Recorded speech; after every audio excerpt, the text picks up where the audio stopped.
everyone. So we are now in our module 2, and module 2 is all about mathematical language and symbols. And as for this module, of course, we are expected to have these learning objectives that at the end of the session, the students are expected to, of course, you are expected to articulate the importance of mathematics as a language.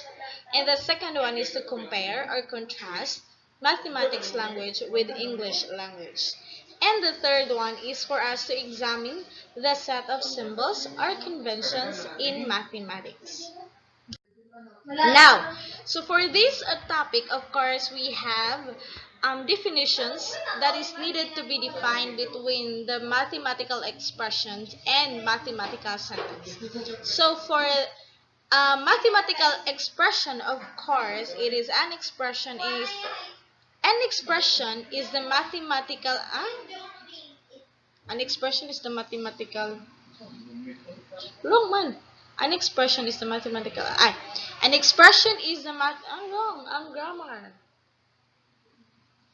An expression is the mathematical an expression is the mathematical analog of English noun. It is a correct arrangement of mathematical symbols used to represent a mathematical object of interest. So, an expression does not state a complete thought. In particular, it does not make sense to us if an expression is true or false. Now, for our second definition, we have here a mathematical sentence is the analog of an English sentence. Of course, I know that some of you here are a major in English, and so you know what is an English sentence, right? So when we say mathematical sentence, this is just the analog of an English sentence. So it is a correct arrangement of the mathematical symbols that states a complete thought.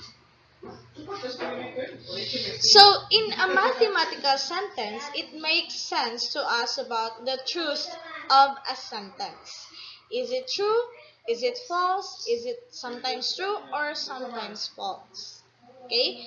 So now you got, or you can differentiate na the difference between a mathematical expression and a mathematical sentence. So mathematics is a universal language. Of course, with onset of vocabulary, onset of rules, system of communication which requires more than just knowing what those words and sentences are. So in this table, of course, this is about a comparison between the English conventions and the mathematics conventions. So for English conventions, of course, we all know that proper nouns, the first letter of the proper nouns should be capitalized. So capitalized? Should be capitalized, right? But for mathematics convention, we used to define words and phrases to avoid ambiguity. We need to define first these words or phrases or symbols that we need to use for us to avoid ambiguity. The second one here is, of course, to indent the first sentence of paragraphs. And for the mathematics convention, we also have here enclose the statements of a set with braces. So we can say that that is a set if that is being enclosed with braces. Next is to separate for the English conventions. You need to separate enumerated words with comma. But for the mathematics conventions, of course, we will be using symbols instead of their counterpart words. Okay? So instead of putting the words for all, we use this symbol here. We use this symbol here for all. So for there exists, instead of using this word, we are using a symbol, baliktad na E. And then for implies, of course, we are using this symbol. Okay, so expressions are given in simplest form, that is for mathematics convention, and n is a non-negative integer. Okay, when we say non-negative integers, that is a natural number that starts with number 1, 2, 3, and upwards. Of course, 0 is not part of a natural number because 0 is neutral. For the English conventions, we also have here uses past, present, and future tense, right? In English conventions, so if we say, si Kuya Jun ay nanglaba, naglalaba, wa kalaba kay gikawat ang planggana. So that is for the English conventions. Okay, that was supposedly a joke. So if you feel to like gonna katawa my joke, so you can do anything you want. So in mathematics convention, of course, we have here all is in present form. There is no past and there is no future. All is in present form. So there is no x that we need to discuss because in mathematics all is in present form.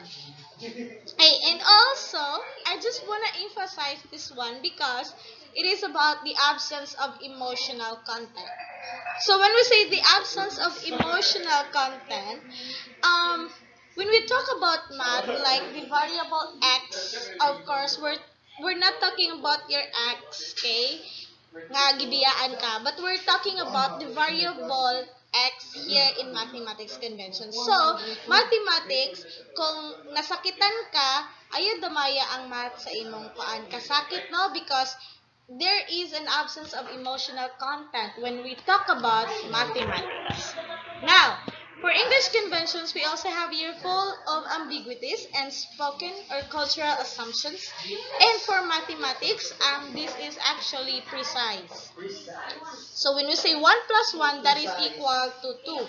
It could never be equal to 3 because mathematics is precise. Now, if you have any other kuan pa, mga ikasulti about the English conventions versus the mathematics convention, you can actually, pwede na ni naon anytime, anywhere. Okay, so an example of an ambiguous conversation is when Carol says, turn left. So Bob says, I didn't hear you. Left? And then Carol answered, right. So this is actually an example of an ambiguous conversation because wait nakabayo kung unsay bot pasabot ni Carol about saying right. Is it right nga sakto si John na left or right na you turn right? Okay? So I cannot answer that because I'm not Carol. Next. Okay, so for now, we will be talking about the statement. So, this is actually in mathematics language and symbols. So, when we say a statement, this is a declarative sentence. Again, when we say declarative sentence, right, it is in English that it actually is a form of a statement that ends with period, right? Okay, we say that is a declarative sentence if that ends with period and if it is stating a fact or ideas. Okay, again, a statement is a declarative sentence that is either true or false but not both true and false. Okay? Dapat isa ra, it could be either true, it could be either false, but dili siya pwede na true and false. Okay. A simple statement is a statement that conveys a single idea. And a compound statement is a statement that conveys two or more ideas. Okay, when we say a simple statement, Maria is beautiful, of course that is a simple statement, right? Because it conveys a single idea. An example of a compound statement is a statement that conveys two or more ideas. Like for example, Maria is beautiful and she is hardworking. So, it conveys two or more ideas, but we are using what we call connectives, which is the word and, right? Okay. Okay, so let's now talk about mathematical symbols. So the truth value of a simple statement is either true or false. T for true, and F for false. Now, the truth value of a compound statement depends on the truth values of its simple statements and its connectives. A truth value or a truth table is a table that shows the truth value of a compound statement for all possible truth values of its simple statement. So later, makita ni John sa ng truth table nga ako tagpasabot, and at the same time, you will also know about the truth value of a compound statement and the truth value of a simple statement. Sa truth value of a simple statement, sa dyan naman na si like for example, kining. This is a simple statement ning 7 is less than 10, right? And the answer is, the truth value of this statement is true. Okay, why? Because it is true that 7 is less than 10. Now, a statement like a cat is a fish is a simple statement, right? And the truth value for this statement is false. Now, the third statement, x is less than 5, this is true for some values of x and false for others.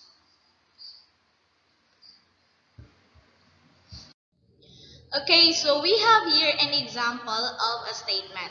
Okay, again, the definition for statement is that it is a declarative sentence that can be answered by either true or false, but not both.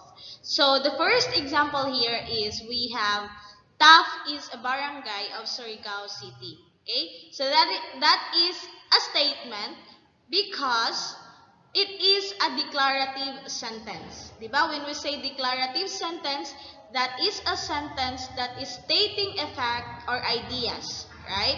And it always ends with a period. Okay, so this one here, Tap is a barangay of Surigao City. First, we have to know that this is stating a fact or ideas, and it ends with a period. So this is a declarative sentence, and this sentence can be answered by true or false. And the answer or the truth value is true, right?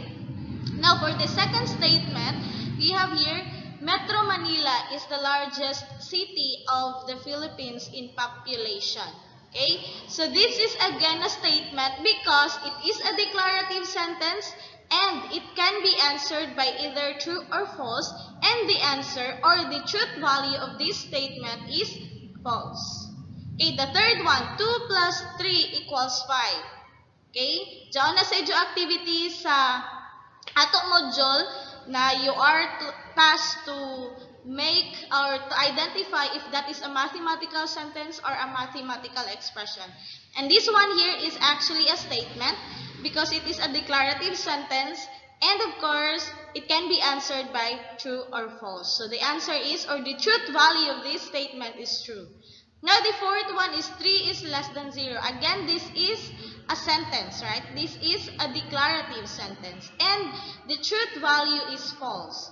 That makes it a statement. Okay? Para masabtan natang statement, dapat ato siya i-test if it is a declarative sentence. The second one is if it can be answered by true or false. Okay? Dapat dili kong both. Now, we also have here an example of kanang mga dili kong statements. Okay? The following are not statements. So, the first one here, we have Surigao City is the best city. Okay? Nganong dili man ni suggest statement, ma'am? Because, okay, katong ato duha ka answer, di ba? First is, of course, it is a declarative sentence. Sakto. Ikaduha is, it can be answered by true or false, right? But it is subjective. What makes it not a statement? That is because it is subjective.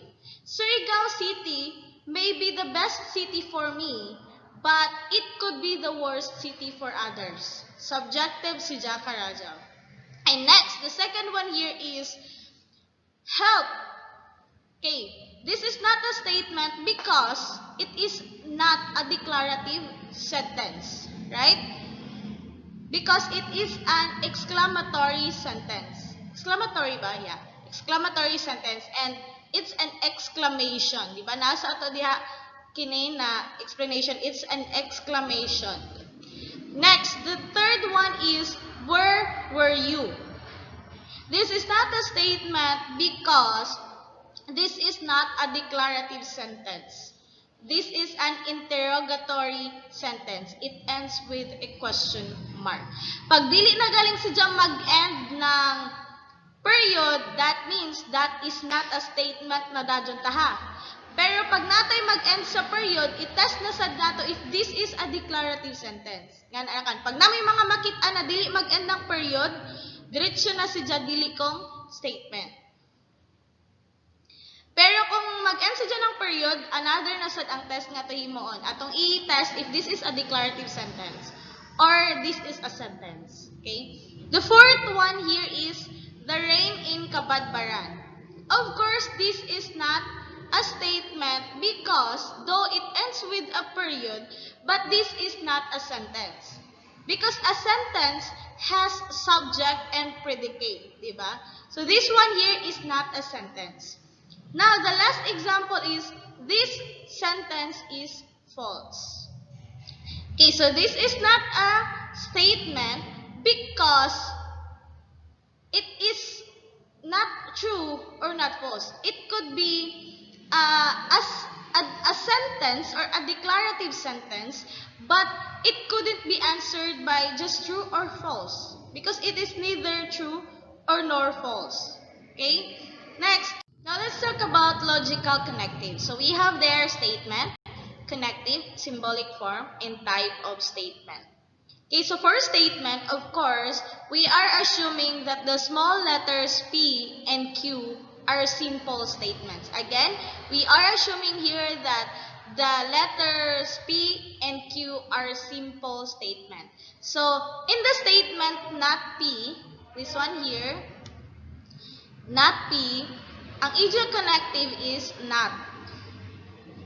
And then, ang symbolic form is kini. Ingani ang form or ang symbol ng not. Kini siya. And P here is a simple statement, ha? And this type of statement is what we call negation. Now, for the statement P and Q. Okay, si P again and Q are simple statement. Like, for example, si P is equal to, let's just make it simple, Maria is beautiful. And Q is, let's just say, and she is also industrious. Grabe ka kuha ng mga sentence ng gamit ni ma'am. Okay, so, ang and nato here, this is a simple statement sad ang Q, and the connective nato nga gigamit is and. Ang symbol for and is kini siya, ha? Do not forget that one. And this type of statement is conjunction. Now, statement P or Q. Di ba naglaon ko that in mathematics, ang ato gamiton is mga symbols, right? So, P or Q, ang connective nato is or, ang ato symbol sa or is kini, and this type of statement is disjunction. If P, then Q. The connective is if, then, form, and then ang ija symbol is kini siya, and then the type of statement is conditional. Now, we also have here P, if, and only if Q. So, ang connective nato diha is if and only if. Ang ija symbolic form is this one, and this type of statement is what we call biconditional. Kini ang symbol sa not, kini ang symbol sa koan, sa and, kini ang symbol sa or, o kini ang symbol sa if then, kini ang symbol sa if and only if. Okay, if two or more statements are joined or connected, then we can form a compound statement. So kung makita niyo na naanay mga connective, that statement is what we call a compound statement. Na ay duha or more ka simple statement, i-connect sila ng mga connective, so that is a compound statement. So these compound statements are joined by logical connectives and, or, if then, if and only if. Next. Now, for this is katong ato gidefine gainano a truth table. This is an example of a truth table. Okay. So we have here P. So ang iyang truth value is just either true or false. Diba? Nag-define tagay na ng truth value of a simple statement is either true or false. So we have here P. So ang iyang truth value is just either true or false. Now, kung ato i-negate si P, diba kining symbol here is that is not. So not P, but pasabot, kabaliktaran ng P. So pag nanatay not P, kung si P diri is T, pag abot diri mahimo si jang false.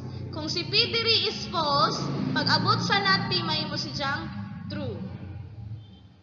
Okay, like for example, maingon ta na if P represents the statement today is Monday, pag abot sa not P, mahimo na si jang today is not Monday. Okay? That is for not or the negation. The second one here is we have N or ang ija symbol is kini. So we have a simple statement or a statement P and Q and P and Q. So kini si ja pag nanatay duha ka simple statement, that means kini gyud ang mga given na ini si ja daan ha sa P, T, T, F, F na gyud na. Sa Q, T, F, T, F si ja. Ibali mao ni ang mga possible outcomes kung naatay simple statement na P o Q. So kini si ja diri, given na ni si ja. Si P o si Q given na ning T, T, F, F o T, F, T, F. Okay. So kung makita ninyo na pag kung ano na to ang P and Q, di ba? Si T and si T mahimo si jang T. Si T og si F mahimo si jang false. Si F og si T mahimo si jang false. Si false og si false mahimo si jang false. So nakoy story ini sa and na or this is conjunction, right? Truth table of conjunction. Okay, so nakoy story sa and. Let's just say na ang si Carla giingnan siya sa ijang ginikanan nga kinahanglan magtinarong siya pag-eskwela. Og okay, ato English, magtinarong siya pag-eskwela and magbinuotan siya. Okay?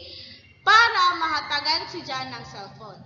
Again, si Carla dapat magbinuotan siya and magtinarong pag-eskwela para mahatagan siya cellphone sa iyang mama. Now, ato ta sa P. Si P na to is ang magtinarong siya pag-eskwela. Si Q is ang magbinuotan siya.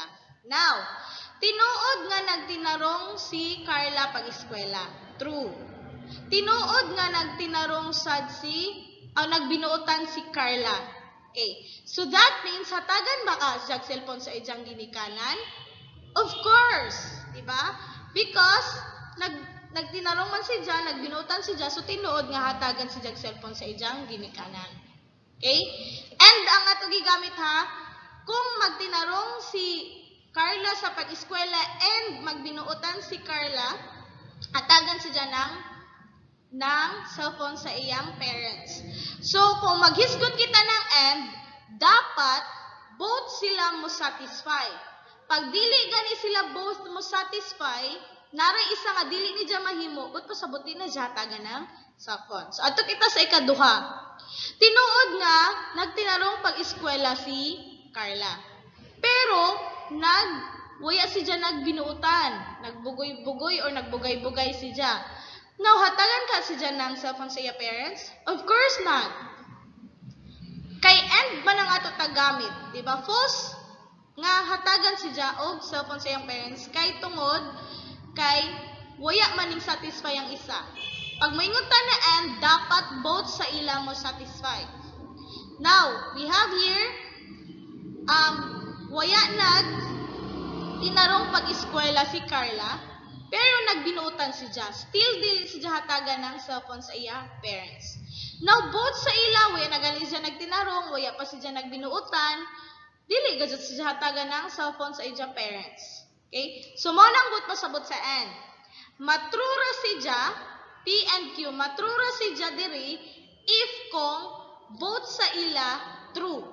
The rest, kung naragaling false ni mo makit-an, that is false na. Diba? TT, T. TF, false. FT, false. FF, false. So, sa and or sa conjunction, diba ang type of statement is conjunction man. So, mahimo ra si Jang T if both sa ila is T. Okay? Next. Okay, so for our number 2, we have here this junction. And the logical connective nga to gigamit sa disjunction is OR. And the symbol is of course kining V. Murag V nga form. Okay. So, for this truth table na sad, okay, same ra gihapon no. Sa P o Q, sa P is TTFF, and sa Q is TFTF. Unsa maning mga TTFF, ma'am? Kining si T mo na ang true, si false, si F mo na ang false. Okay, basin maglibog mo na TTFFFF. Mo nang mga truth values. Mo nang mga truth values ng P or Q. Now, nakoy story na sad for this kanang disjunction, for the disjunction. Okay, so si Pedro kintahay ng uyab ni Maria.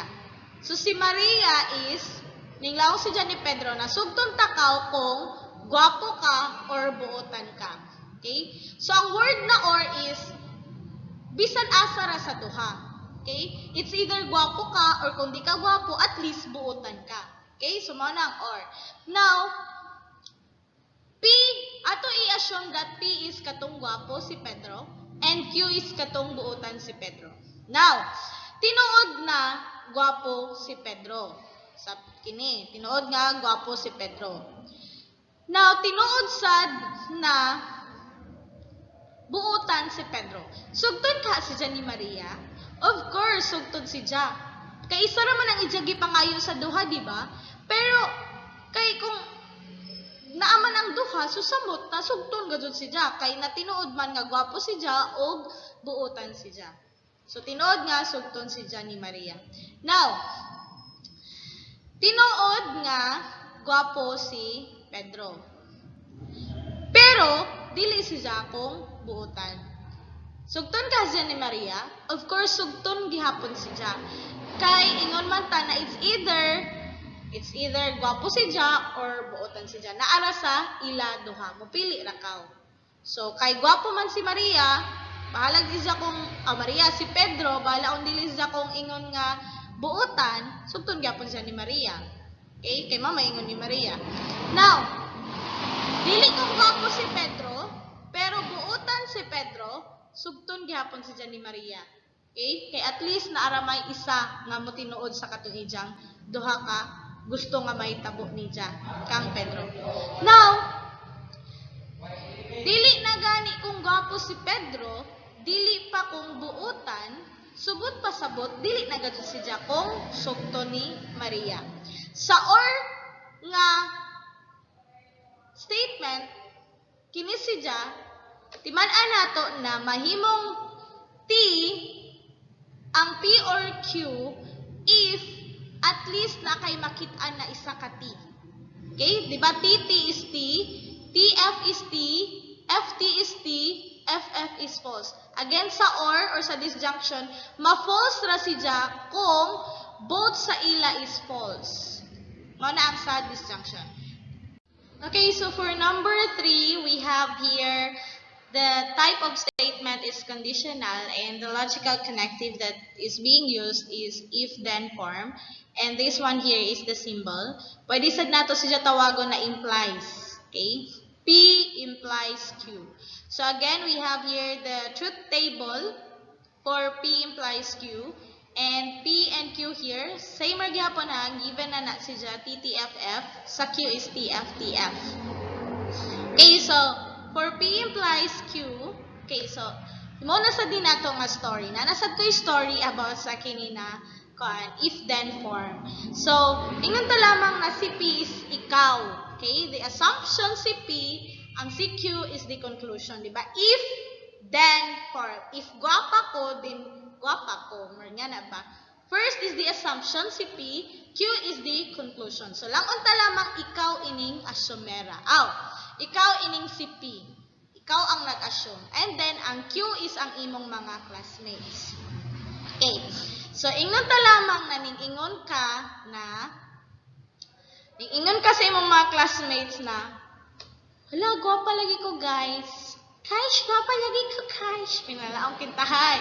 So, sa Q, di ba mo nang imong mga classmates or ang conclusion. So, naingon imong mga classmates nga, bitaw, gwapa man ka, day. Tinuod, gwapa ka. So, that means, tinuod nga, gwapa ka. Again, tinuod nga, gwapa ka. Dili ka kung assuming ra, na gwapa ka. Di ba nag-assume ka first na gwapa ka? And then, gingon sa conclusion na, oh, gwapa ka. So, that means you are really gwapa. The second one here is, muragi ganahan naman ka nga, nag-ingon yung mga classmates sa imo na gwapa kaayo ka. So, naingon na sad ka na, kaish, gwapa, pagtarong mo ba? Gwapa ba ka? Siya, kaiyak. Kay son lang, tinood ba nga, gwapa ka ako? Tapos, ingon na sad ang imo mga classmates na, hala, ka-feeling, oy, di makagwapa, kasi nag-ingon nga gwapa ka. So, that means, dili ka kung gwapa. Assuming ra ka nga, gwapa ka. Where in reality, dili ba siya ka kung gwapa. Okay. So, amod to, false siya.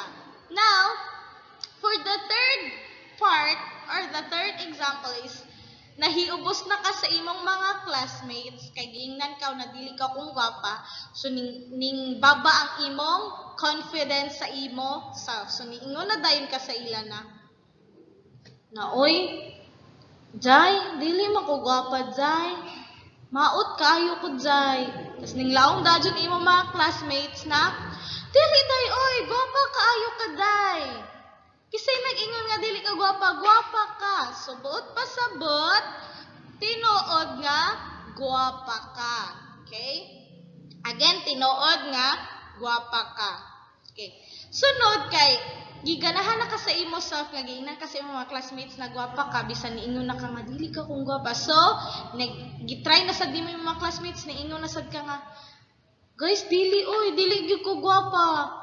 Feel kayo na ako na maot ko, tas niingon na sad imo mga classmates na, kay maot bitaw ka, kasi nag-ingon nga gwapa ka. So, buot pa sa buot, tinuod nga, maot ka. Char, joke ra ha, example na ni nato ha, basin na inay mga hiubos diha, no? So, this is for if-then form. Again ha, mahimo ra si jang false sa if-then form, kung ang ato assumption is T and ang ato conclusion is F. The rest is tinuod na dajon or T. Again, mahimo ra si dyan na false. Injuning timailhan na sa if-then form or sa conditional na statement, mahimo ra si dyan false kung nag-una si T, nagsunod si F. Kung ang ato assumption is T, ang ato conclusion is F. Mahimo ra si dyan na false. That is for conditional. Okay, so we also have here a given conditional. So, if P, then Q. So, kini si dyan na form, no? P implies Q. Okay, so from conditional, natin mga makuha na converse, inverse, o contrapositive. So, sa converse, si Q ani sa una, and si P ato sa uwahi. So, if Q, then P. Nga na ang hitsura ng converse. Pag moingon ta na inverse, na anatay, if not P, then not Q. Kini sadya, if not P, then not Q. And for contrapositive, if not Q, then not P. If not Q, then not P. So, ato hatagan sadya ng example in sentence form. So, consider again the conditional. If it is raining, then there are clouds in the sky. So, it seems reasonable to assume that this is true. So, ang kining it is raining, mao niyang ato, P. Uy, kalisod ba himo? Kalisod ba? Then, there are clouds in the sky. So, mao ni ang ato, Q. So, this is in conditional na form. Again, if P, then Q. Di ba, mao ni sadya, if P, then Q, P implies Q. If P, then Q. So, mao ni ang conditional. Now, from this statement, himuon nato si na converse. Unsa pa tong itsura sa converse? Kini, di ba? If Q, then P. So, kinsa to Q, kini. So, ang converse would be if kinsa nga to, dari ang converse sa Q implies P. Kinsa nga to Q, kini. If there are clouds in the sky, mao man yang ato Q, di ba? If there are clouds in the sky, then it is raining. Si P man ang ato, it is raining. Sakto? So, mo ni ang ato converse. If there are clouds in the sky, then it is raining. For the inverse, ato inegate ang P, sanan ang Q. Negation of P implies negation of Q. Unsa pa tong ato conditional, mag-base ta diri sa ato statement sa conditional. If it is raining, then there are clouds. Unsa pa tong ato P, it is raining. So sa inverse nato kay ato man inegate si P, so mahimo na siyang if it is not raining, tapos negation of Q na sad, then there are not clouds in the sky. There are no clouds in the sky pala. There are no clouds in the sky. Okay, that is for the inverse na part. Okay, so contrapositive, if not Q, then not P. So, if not Q man, di ba? If there are no, ang ato Q is there are clouds in the sky. So, ato sa negate, may mo siyang, if there are no clouds in the sky, if there are no clouds in the sky, implies that not P, di ba? So, ang ato P is it is raining. Ato sa negate, may mo siyang, then it is not raining. Okay, so kung ato sa hanapan ng truth table, ingani ang forma sa truth table. Mao ni ang conditional P implies Q. Mao ni ang inverse negation P implies negation Q. Mao ni ang converse Q implies P. Mao ni ang contrapositive negation Q implies negation P. Okay, so para first na to kwaon is ang again ha sa P og si Q given na ini si sa P is TTFF, sa Q is TFTF. So, sa negation P, nganong nagkuha man ta ng negation P, ma'am? Kay kinahanglanon na nato siya sa inverse. Damay negation dire, napoy negation Q. So, ang ato anapon una is si not P o si not Q. Unsa pa tong not P, inegate nato. Asa pa si P, kini si P ha, kini mauni si P. Mauni si P. Kini dire. Okay, so sa not P, kining si T mahimong F dire. Si T mahimong F. Kabaliktaran ha, si F mahimong T og si F dire is mahimong T. Now ato na sad i-negate si Q or the negation of Q that is not Q. Asa ang ato Q kini nga linya dire. Okay. So, si T mahimong F. Si F mahimong T. Si T mahimong F ug si F mahimong T. Okay? Nga na ra ang pag-negate. So, negation of Q. Now, let's go to conditional. P implies Q. Manaman ta sa conditional, diba? Sa patong conditional, pag TT, that is T. Pag TF, that is F. Pag FT, that is T. Pag FF, that is T pa rin. In other words, sa conditional, mahimong false ang P implies Q sa ato na part if ang assumption is T, ang conclusion is false. Kung mag-una si T, magsunod si F, maura na siya mahimong false. So, haman atong P, kini, mao ni si P. Ang atong Q, mao ni si Q. Diba? Ang atong gamito na connective is if-then. Okay, so TT, mao ni ha dira si PT og si T, that is T. T og si F, that is false. F og si T, mao ni ang T. F og si F, mao ni ang T pa rin.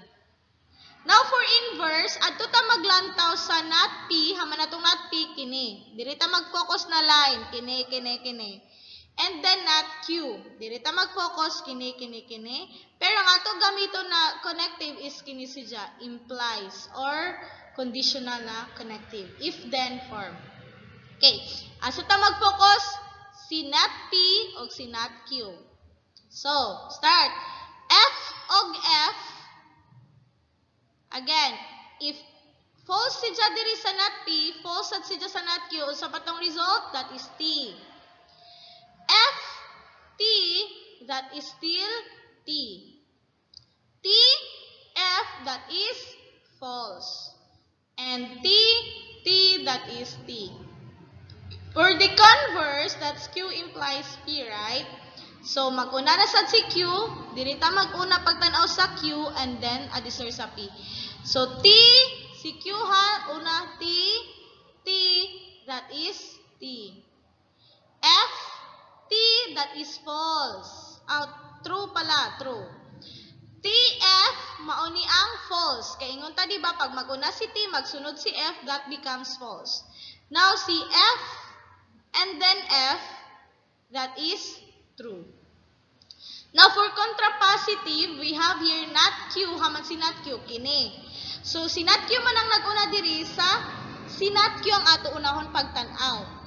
Ang ato connective is kini, conditional, or if then form, and then not P. Mag-una kita sa not Q, adisor sa not P. Not Q implies not P. So, arita magsugod sa F. Pero ang ato hinumduman nga naata sa conditional or sa kini nga form o, di ba? Pagka na siya, if then form, mahimo ra siya na false if mag-una si T, magsunod si F. Okay. Arita mag-una sa not Q. F, F, that is T. Ato, di ba? T, F, of course, that is false. F, T, that is T. And T, T, T here, and T, that is T. Okay, nasa lipdan, that is T. Okay. If you have any more questions pa about this kanang truth table, pwede na ninyo erase during our synchronous class. Diba? Sa ato na kuan classes, we will meet on, ang uban is late Tuesday, ang uban is Wednesday, ang uban is Friday. Sa kang Sir Anino na part, pwede rasad memorize ng mga questions kang Sir Anino during your synchronous class. Okay, so for number 5, we have here the statement is biconditional and the logical connective is if and only if, and then the symbols for if and only if is initial. Okay, so we have here P and Q. So sa P, T, T, F, F pa rin. Same ra siya sa Q, T, F, T, F, gihapon siya. So pag abot sa P, if and only if Q, ato i-remember, nahugtan akong story actually sa diri na part. So i-explain na kanato pag diretsyo. Sa biconditional na statement is mahimo si T or true if same sila ng truth value. Okay? Mahimo si na true if same sila ng truth value. Pag dili sila pareho, then false. Diba? Sa P, isang isa truth value is T. Sa Q, isang isa truth value is T. So, same man sila, so that is T. Okay, sa ikaduha is T, F. So, different man sila ng truth value, so that becomes false. Now, sa ikatulo is false and true, so that is false. Kaya different man sila ng truth value. And then, the last one is false and false, so that is T. Since kay the same man sila ng truth value na false. That is for biconditional. Okay, so let's have an example. Construct a truth table for the statement not P or Q implies that P if and only if Q. Pwede rasin siya, if not P or Q, then P implies or if and only if Q. So, mag-construct kita ng table and here is our table. Again, mag-start kita sa P and then Q. Same si Ja, given ining si P, T, T, F, F. Si Q na to is T, F, T, F gihapon. Now, magkuha kita ng not P because sa kini si Ja, naatay not P o not Q. Unahon sa nato ng mga simple, naamantay not P, naputay not Q, unahon nato pagpangita si not P o si not Q. Si not P, mag-start kita, magtanaw kita sa dire, sa P na part. So, si T, mahimong F. Si T, mahimong F. Si F, mahimong T, kaya ito man si Jagi, negate, si F, mahimong T.